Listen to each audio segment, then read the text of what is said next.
बिहार विधानसभा चुनाव को लेकर एनडीए में सीट बंटवारे का पेंच अभी तक फंसा हुआ है। खबर है कि एलजेपी के नखरों से बीजेपी भी आजीज आ चुकी है और बताया जा रहा है कि बीजेपी भी एलजेपी के नखरे बर्दाश्त करने के मूड में नहीं है। बीजेपी ने इसके लिए प्लान बी भी तैयार कर लिया है। चिराग पहले ही साफ कर चुके हैं कि वो महागठबंधन में नहीं जाएंगे।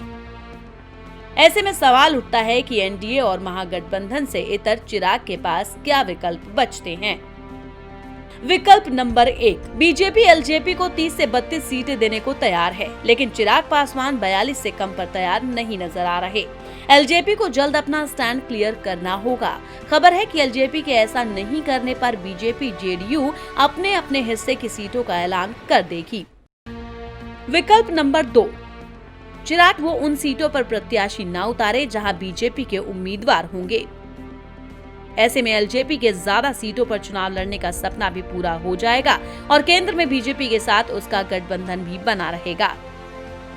चिराग कई बार कह चुके हैं कि उनका गठबंधन बीजेपी संग है, न कि जेडीयू के साथ। जेडीयू की ओर से भी ऐसा कहा जा चुका है। विकल्प नंबर 3, चिराग के सामने तीसरा विकल्प ये है कि वो उपेंद्र कुशवाहा और मायावती के गठबंधन में शामिल हों। अगर इस गठबंधन में चिराग आते हैं तो चुनाव परिणाम में कोई बड़ा फेरबदल नजर आ सकता है। और विकल्प नंबर 4, चिराग के पास चौथा विकल्प ये है कि साल 2005 के फरवरी में हुए चुनाव की तरह एलजेपी अकेले मैदान में उतरे और बिहार के ज्यादातर सीटों पर प्रत्याशी उतारे। उस चुनाव में एलजेपी को 29 सीटें मिली थी और इस तरह एलजेपी सत्ता की चाबी हासिल करने में सफल हुई थी। अब चिराग पासवान को आखिरी फैसला लेना है कि वो इन 4 में से कौन सा विकल्प तलाशते हैं। ये भी देखना होगा कि चिराग इन विकल्पों के अलावा कोई नया गठबंधन तो नहीं बनाते हैं।